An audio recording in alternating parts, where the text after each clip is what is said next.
This is episode 264 of the Fearless Launching Show. I'm your host, Anne Samoilov. Hey there, how are you doing? So today we are covering a topic that actually comes up quite a bit and has come up pretty much ever since I've been teaching all about launches. So the question is, do launches still work? And if so, what's the best way to make them work? We're going to dive into this topic and so much more. So if that sounds interesting to you, stay tuned. Hi, I'm Anne Samoilov, and I've helped some of the biggest online entrepreneurs and business owners have successful 6- and 7-figure product launches. By working in the trenches offline to produce movies, TV shows, video games, I've discovered so many different ways to launch creative ideas. And the question is, do you have to copy what your guru says in order to have a successful launch? Do you have to use their done-for-you system in order to have success, in order to achieve your goals in business? I say no. This is the Fearless Launching Show featuring myself and an ongoing cast of characters, friends who join me in discussing business, launching, life, and balancing it all and having an amazing time doing it. Let's get into today's episode.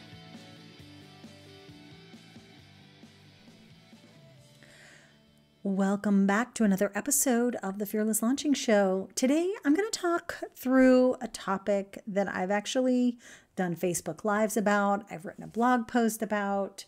I've updated that same blog post about it multiple times. And I just think that it's always worth talking about, because if you've ever asked yourself or said, I don't think launches are even working anymore, or if you've read that on social media or on other people's marketing, or you've just heard, people say that all over the interwebs. Here's what I want to say about that. And also, by the way, I think I even have my webinar title, though it is changing, is this, like why launches aren't working anymore, what to do instead. So I want to walk through. This is actually from the blog post that I wrote several years ago. I recently went through it again, updated it, made sure that it was still relevant because I wanted to share this with you. So launches can be kind of scary. I think that especially when you're first starting out, you see your idea of what a launch is means being very visible, right? And we've all seen the ones that are wildly successful and launches that don't work at all, or that crash and burn. We've heard from our business besties, or we've heard through the grapevine about other people we know whose things didn't work so well. There's either the pie in the sky dream launch stories followed by the complete dead in the water disasters, or ones that never even made it to launch. Both of these make you want to kind of run for the hills and never utter the word launch again, much less actually try to launch something of your own. And I get that. But if you haven't launched, you should know something. Launches often don't work. And there's a reason why for that, though. And it doesn't have to be that way for you. Okay? If you're just starting your business, trying to gather the courage to launch your first product or service, you might be wondering, why do launches seem to work for only part of the time? Or maybe they just work for a small majority of people. And it's probably crossing your mind, why not me? What makes me so different that I can then have a launch that actually works? Now, in a past episode and a blog, an article, I've talked to you about how it's possible to actually engineer a launch and get it out there on your own. It is possible to do that. So you can see it's possible to launch on a shoestring budget with a small list, being super low tech. There's lots of different ways to do this. And I want to encourage you to go back and read that post, listen to that episode if you haven't already, because we did cover some things like what to put in place before you decide to launch and how to put together a plan according to your realistic resources, the resource of one. So once you're ready to launch alone, it's time to jump into why launches just aren't working for some people, especially the ones that employ all the fancy tactics we're told are guaranteed to lead to success, okay? The 30-day challenge that leads up to a full coaching program, the 3 video series that tease up a perfectly executed sales video, webinar, all the things, the telesummits, the free ebook, the manifesto, the free clarity calls, the webinars, the Facebook ads. So raise your hand right now and just, even if you're sitting alone in your room or in your car, raise your hand if you've ever done or used any of these or several of them layered onto each other during your last launch. Now, I'm sure some of these worked for you, some of you, and then obviously at the other end of the spectrum, none of these worked for some of you. But, and I'm just going to say right now, bummer, because it's very possible that with a small tweak, they could work for you. So the question is, what's missing from your launches? What's that secret ingredient that makes these winning launch strategies work for some so well? And why does it feel like there's only a select group of uber successful launches that can make the strategies work? So here's the thing. The answer might actually surprise you, because today I'm not going to talk to you about getting to know your audience and the people you want to work with, though you do always have to do that, by the way. And I won't be telling you about how to be really aware of the channels where you get the most interaction, basically meeting your audience where they are, though you do need to figure this out too, and it's critical to your launch success. Nope, not today though. This is even more fundamental about solving this, in quotes, my launch ain't working problem. Have you ever been faced with a problem in your life and decided to just throw every possible solution at it to see if something will work? Anything will work. So let's say that something ended up working. Here's the question. Let's say whatever that situation was, could you tell without a shadow of a doubt what that solution actually was that actually worked? Probably not, because it likely wasn't all the things. So when you throw everything at a problem, yeah, you might solve that problem. But if it happens again, you'll have no idea what solved the problem, and you'll again have to throw everything at it again, which leads me to the first reason and thing you need to do to adjust in order to get things to start working. And that's stop trying to throw everything at it. The idea that you can layer a lot of good stuff, keep doing that good stuff, and eventually you'll get results, well, it doesn't work as well during a launch, especially if you haven't built up those layers over time. If you look at a launch as, say, a piece of music, which this is something that I've done since the beginning, I talk about a crescendo. Look at a music as like starting really soft, and then it builds to some point, and then it fades out, right? So imagine a song that has amazing lyrics and then layered over with just random instruments all playing in different keys and never coming together. A mix of different styles to the max. There's no bridge, there's no chorus, there's no hook, there's no thing that you keep coming back to. Even death metal can make sense when it's done right. And another closer related example and reminder about trying new things can be found when you do any type of split testing. So no matter what you're testing, whether it's a web page, an email, or a Facebook ad, you generally only want to test one thing at a time, okay? The subject line first, or the headline, or the image, or the color. One element of the page or the email gets tested at a time, because otherwise you won't know what the thing was that made it actually work.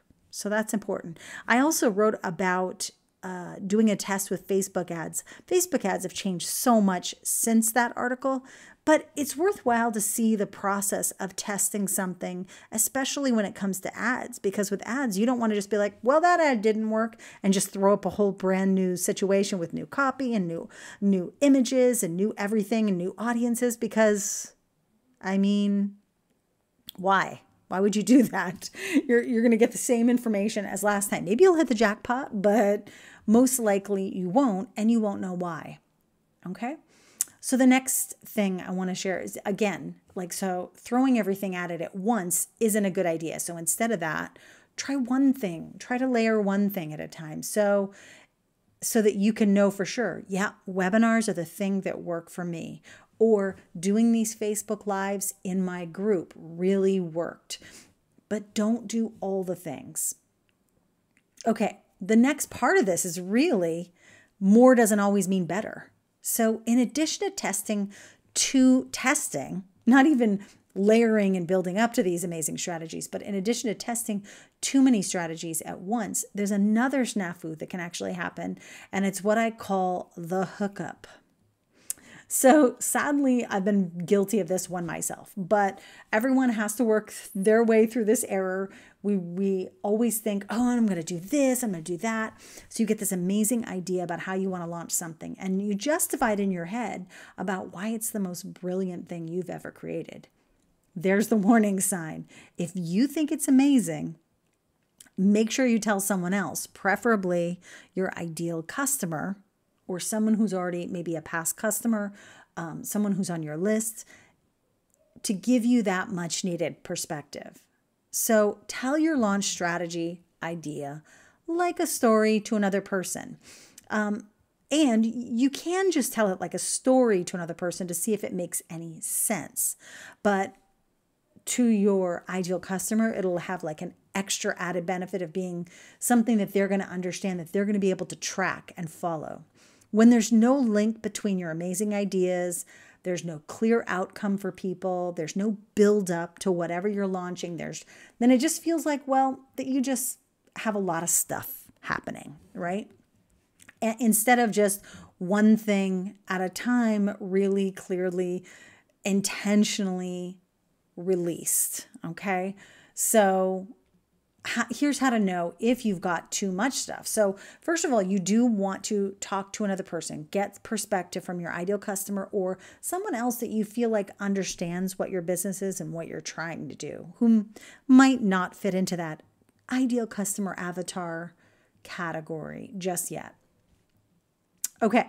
So next, I want to just dive into this a little bit more. So how to know if you've got too much stuff. Listen, I discovered this by accident after speaking to several of my past clients, fearless launchers, who throughout the life of their business, they're exploring and finding and linking these missing pieces themselves. This is what we do. We're detectives. We're kind of like archaeologists in our own launches. And they're now getting better results than ever. Once they figure it out, they're like, oh, right, that's why that was too much. When people discover something a year after you created it and say, oh my God, I didn't even know you did this. I didn't even know you had a podcast. I didn't even know you did videos. I didn't even know you had a blog. I didn't even know you did private coaching. All of that is a good sign that you've got too much going on. Okay, so more recently, I realized that I hadn't done the best job linking this free launch challenge to my actual launch. That was actually a couple years ago at this point. But in hindsight, the challenge was a new element to the launch that perhaps I never even needed. Oh my gosh, even pre that, I did a daily Periscope. That might have been that one where I did like a challenge prompt every single day. Sometimes we all get into that where we want to just try something and it might not completely fit. And if you ever get that sense that you're not sure, it probably doesn't link up. And you really do need that hookup between not just your tools, but all that content you're putting out. So like I said, you learn as you go along. It's not something you're going to learn overnight. So I think it's really important. One thing I always tell people, and this is about their websites, this is about their launches, trade your launch stories, trade your websites, show people the process, let people read your emails, and make sure that they know what you want them to do. You don't want them dissecting the entire launch. You don't want them to necessarily question every single decision. You just want them to tell you, does this make sense? And this is another one that if you have someone that you know is interested in you and maybe they're a past or a present customer, they're great to go into this kind of stuff because they're the people that you're writing this for. And they're the ones who it's really going to make sense for. So What is the difference between someone who's getting great results from their launches versus someone who isn't? So again, like I said, it's all about that hookup. So what seems to be working in product launch strategies will always be changing. I mean, how many of us have said, oh, well, challenges are the thing right now. Oh, telesummits are back. This is happening. That is happening. Oh, we're going to do these giveaways. Just like everything in life, to keep moving forward, you must be flexible and adapt, but still focus on the people, on the solution they need, they want, and most importantly, on what your business does well and what you do well and where you show up well. So just because everyone, it seems like in your world, is doing these challenges doesn't mean you do a challenge. In fact, I'm all for still doing that thing that you were doing. Maybe you've been doing a webinar all along. That's the thing you want to focus on, is the thing you're good at. So always focus on the needs, the wants, the problems of your community, and let that be your filter for deciding which strategies to use in your launch. No matter what looks cool or looks fun or, oh my gosh, I want to do that. That's what's going to make sense.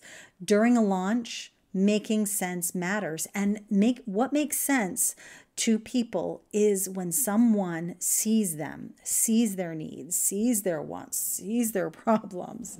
And we're not always going to get it right. And for some people, we're going to be right on, and for other people, we're going to be off. And that's okay. But be as clear as you possibly can. Okay? So how do we get everything to hook up, to sync up, and make your launch work? Now, so we know the basic issue now. We know that the too many strategies all at once, testing all at once, maybe nothing will work, or maybe people get confused, or maybe people will not even think it's for them, or just there's no connection between all of the elements. You're just using tactics. So now that you know that this is the issue and the reason why your launches aren't working, let's go through 3 key things that I think are going to actually help you create a winning launch, okay? And some of these are going to be obvious, and some of them are maybe not so obvious. So number 1, you need both marketing strategy and process. So, okay, here's what I mean by that. Your marketing ideas will always be never ending. I'm serious. If you can stop the flood of ideas, tell me now and how you do it, because most entrepreneurs just cannot do it. And the danger, though, of keeping the idea faucet on 24/7 is that you may have a hard time implementing anything. Okay? And ideas can come from anywhere. Sometimes they're not even from you. They're from other people who are doing their own launch detective work. But if you take 0 time thinking about the way you will reach people, connect to their desires, and help to solve their problem, then all the launch plans in the world won't necessarily save you. So all of these ideas are not going to save you. So before you kind of come up with those ideas, you've got to think about the people and what they need, okay? And there needs to be a balance between the two. There's a little bit of the process, how you're going to reach those people, and the planning. And then you're going to have to think about how you can reach them now that you know where they are, what they're struggling with, all those things. Okay? So if you hate schedules, here's what I am going to suggest you do. List every piece of communication you want to send out during the launch and where it will be sent from and to. And who to, because you might have specific groups of people that you're like, oh, what about these people? What about those people? What about my past customers? Do I invite them in? Do I make them pay? Do I create something else for them? Let your communication lead the way. So from the list above, you'll have an even bigger list. So if you create that list of communication, you're going to have an even bigger list of tasks related to get that communication done. Like, so if you're linking to a landing page, you'll need a landing page. If you're asking people to sign up for a webinar, you'll need a webinar landing page, a thank you page, a place to do your webinar, slides. Surprise, you've just backed your way into a launch plan, a launch map, really. So If you need help creating a launch schedule or getting a launch map started, there are 2 resources that I'm going to put in the show notes for you. They're just past episodes. And then I have a free planner and workbook that'll get you a good ways there. It's not just a cheat sheet. It's a pretty good planner that'll help you look through the main pieces of your launch. So that's the first thing. Let communication lead the way. And that is going to determine, that'll be the way you kind of back into what your marketing strategy is, and also the process and timeline of everything and when things need to be done. Okay. So number 2, be careful. Don't overinvest. So this one's just the surface level stuff. You need tools. Yes, you need to learn the process of using these tools and how they all work together, but you don't have to get every single opinion and piece of support known to men and women and everyone in the world in your launch. You don't. You also don't need to follow every single 6 or 7 figure launch strategy you hear about. This is a bigger issue I go deeper on in my masterclass training if you want to check that out. And I will put that link below, but it's annesamoillive.com/masterclass. And it's just it really breaks the launch out into 4 phases. And the phases are the same stuff that I used when I worked with Marie Forleo on her first 2 B-School launches. It's the same that I used when I was consulting on Denise Duffield Thomas's launches and Jonathan Fields launches. I'm only using these names because you may know who they are and think, oh, okay, so this is for real. So you can check that out. I'll put that in the show notes. But anyway, so I get it. So I know how it feels to jump into a launch and be like, okay, launch is coming. Let's throw some money at this. I'm ready to buy lead pages to make my landing pages. I got Kajabi so that I can put I'm going to put all my course and all my product stuff in there and my sales page and all the things. I've got ScreenFlow. I'm going to record my course on that. I'm hiring a launch coach. I'm getting Ann on the phone, even though I don't do that. I need a project manager or maybe a VA. And I also need to switch email marketing providers and create a new website. I'm just going to say one word. No. Stop the insanity. Try to work with what you have and only make investments on tools and new systems if your current one is truly not working. Even if someone comes to me and they list my most unfavorite tools ever, like every single tool from top to bottom is like, my advice is always, if it is working for you and they all work together, keep them. Okay? Do not shift gears and right before a launch. This is one of those, oh my gosh, no, please don't do it. Also, I have an article. I'm sorry, I'm like sharing. Hopefully you're okay with this. But you can also see them in the show notes. You can just go down through the show notes and you'll be able to see that there's 5 systems you can set up before your launch. So go check that out to make sure that you get all of those. You'll see that I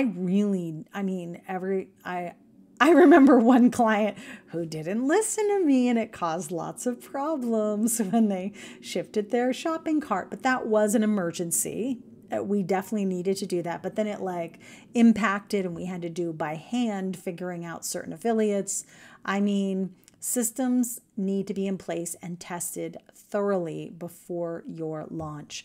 And also there's just if you're changing like email service providers, or that's just ridiculous because it takes a month sometimes for your list that you import to kind of get vetted by the system.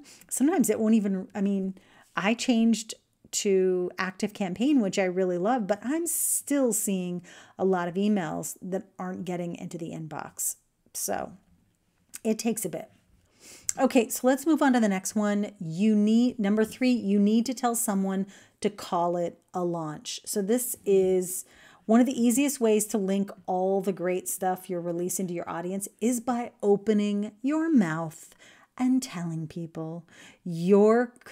You communicating is the link. Okay. So even if you might not believe this until you do it, but if you don't tell people and tell them enough and in the right places over and over again, then no one's going to know that you are launching. Simple. You have to press publish. And if there's one thing that gets in the way of a launch being successful, it's simply traffic. It's not enough. It's not giving people the chance to see what you're launching. And if you look at it like that, then you're like, oh, well, that's great. Sometimes at the end of a launch, you look at what happened and be like, oh, not enough people actually even ended up seeing the webinar page or seeing the sales page. So if you're shaking your head right now thinking you'd never do this, then let me tell you the story of a 30-day video challenge. This is the one I was mentioning before. I did during the upcoming month to one of my launches. I barely gave anyone a chance to know about this series. And in the end, I had to ask myself why I'd spent the time doing it if I wasn't going to give it the promotion it deserved. Actually, truth is, that's been something that I struggle with even now. Like, if it weren't for other people kind of pushing me to share what's going on, I don't think people would sometimes know about my launches. But that was just ridiculous. Like, when you do something in your business, when you put out a podcast, when you do all the things, be proud of it. Be excited. Give people a chance to see it and to benefit from what you're sharing. And finally, I just wanted to say that mistakes can happen on launches of any size.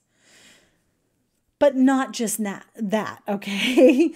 Another problem with the video series that I had is that it didn't really link to anything. I mean, I'm not going to dwell, but I just piled it on top of the stuff that did make sense.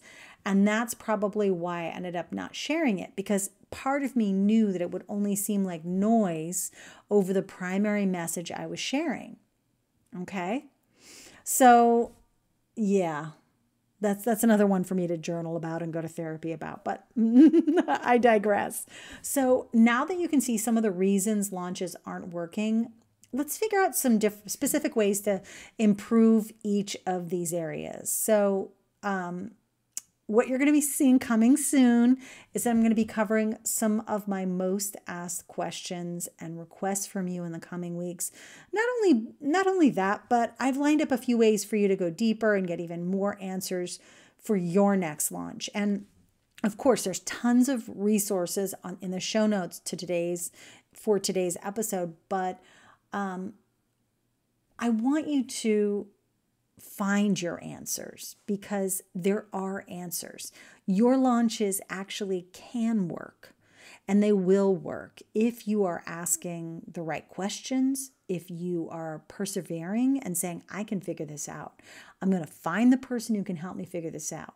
So here's some of the things that you're going to be able to see in the coming weeks, and they might already be available to you in some form, but stay tuned. Okay, we've got 3 things. So this is what you're forgetting to include in your launch plan. And that's where I'm going to be going through how to create a complete launch plan. So stay tuned for that. We're also going to talk about real results and how changing your launch perspective can increase your profits and change your business. And number 3, I'm going to talk to you about some so-called advanced launch strategies that produce big results and are so easy to implement, even if this is your first launch, even if you're doing it alone. Okay. So if you are ready to get started, make launches work for you, you're going to still pay attention to the upcoming episodes, but you can absolutely jump on the waitlist for Fearless Launching. And you can, like I said, this initial post was written back in 2014. And when I went back to it to really revise it and kind of relook at it, see what was going on, I realized same story 6 years later. So if you're spending time right now, giving yourself this gift of learning on a weekend or on an evening or on the way to get your kid somewhere, or maybe just taking a break in the day, just know that launches can work. I'm here to tell you they can work for you. They can work in the way that best suits your strengths, best suits your message, best suits your audience, the people that you want to serve and you want to become your customers. They can work. And you are not going to be required, if you want to kind of follow along in this, you're not going to be required to pick or just agree to one launch strategy. You get to create your own custom strategy that works for you. And that's my goal, and that's my hope for you, is that you feel empowered to do that. And when you see someone saying something, which they got to say it because they're marketing their product, but the truth is you can do whatever you want. You can do your own launch. And as long as you kind of keep some of the things that I shared today in mind, you will have a successful launch. It may take you time to get there. I'm not gonna lie, because sometimes it takes tweaks and tweaks and tweaks and tweaks, but have the patience, understand what's happening in your launch and what you're currently doing and where you need to improve, and your launches will also improve. Okay, that is it for today. Thank you so much for listening. I've got a pretty big announcement, and I waited until the very end to share it because I'm curious who's still listening. We're doing a live round of Fearless Launching very soon. And if you're listening to this way after April, May 2020, then okay, we might not be doing one so soon live. However, we haven't done a fully live Fearless Launching in quite some time. And I thought, now might be a good time for that. So stay tuned for an invitation to an upcoming free workshop that I'm putting together for you. And I just cannot wait. I can't wait to see you embracing your own launch strategy and having the success you deserve. All right? So stay tuned for that. Also, let me know what insights you got from today's episode. Leave me a comment over on the show notes. Send me an email. DM me over on Instagram. I would love to hear from you. And that's it. Have a great rest of your week. Keep going. Keep dreaming. You've got this. I really believe that. I believe in you too. If nobody else has said that today to you, oh my gosh, that actually kind of made me catch in my throat a little bit. But if no one's told you today, you're amazing. You have something in you. People deserve to hear that. People deserve to hear your voice. And I think you're awesome. Okay, I'll talk to you later. Bye-bye.